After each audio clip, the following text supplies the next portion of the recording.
Phil Twyford. Thank you, Mr Speaker. My question is for the Minister of Building and Housing. Does he agree with the statement from the speech from the throne that the government will have a focus on housing in this parliamentary term, more special housing areas will be created and therefore more new housing developed as a result of the housing accords signed between the government and local councils? Mr Speaker, yes. Honourable Dr Nick Smith. Yes, because it was a very good speech. Supplementary, Mr Speaker. Supplementary question, Phil Twyford. How many houses have been completed in the special housing areas and have people living in them? Yeah. Honourable Dr Nick Smith. Mr Speaker, there have been 294 building consents granted. There has been 46 resource consents granted for 617 sections. There has never been a record kept of houses with code compliance certificates, not under the previous government or the government before that. What I would say is that there is a housing build going on in Auckland as a consequence of our policies. Order. Supplementary question, Phil Twyford. Point of order, Mr Speaker. Point of order. This is a very straight question. And in fact, the Auckland Council has been talking, who is the partner in the Auckland Housing Accord, has been talking publicly about the number of completed houses. It simply defies credibility that the Minister says he doesn't know how many houses have been completed. Speaking to the point of order. I will hear from the Minister, because he didn't say he didn't know. He said there were no records kept, which I found quite a surprising Mr point. Speaker, the I'll hear Auckland from Council, Dr Nick Smith. The Auckland Council has said that 6 houses have been completed in one of the 80 special housing areas. They too have said that there never has been a record kept of the number of code compliance certificates on houses that are completed. Then, order. Before I invite the member to ask a supplementary question, it seems now the first question has been answered. To how many houses have been completed? It's 6. Supplementary question. Supplementary question, Phil Twyford. Was he embarrassed to hear comments made by property developer John Mapleston that many developers signed up to the special housing areas simply to increase the capital gain on their property and have no intention of building houses anytime soon, and reports that land in some special housing areas is now selling for 3 times its earlier value? Why did he conceal this information from the public while he was so busy trying to blame councils for the failure of his policy? Well, Mr Speaker.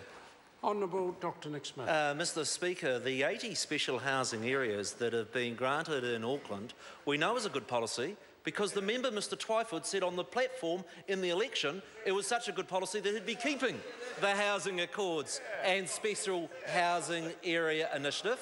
It is true that when areas do get special housing area status that the value is going up. But I would point out to the House that a block of dirt in Flatbush inside the MUL sold for $800,000 in 1998 and in 2008 sold for $113 million, more than 100 times the price, because of the stupid policy of the metropolitan urban limit that member has consistently backed. I did not back it. Order. Never have. Never have. Order. Order. You're making it up. Order. Supplementary. When I rise to my feet, it's important that all members resume their seat. Supplementary question, Phil Twyford. Order. Very good policy, capital gains tax. Just ask. Supplementary question. Does he stand by his statement? Does he stand by his statement that it will take some years for the market to respond to the special housing areas, and at the rate of 5 houses a year, how many years will it take to meet his target of the 39,000 houses he promised Aucklanders? Speaker.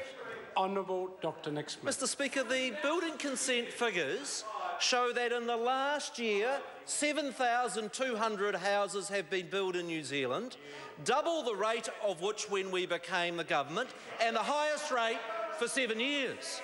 We know that the number of resource consents for housing is at the highest level for 10 years.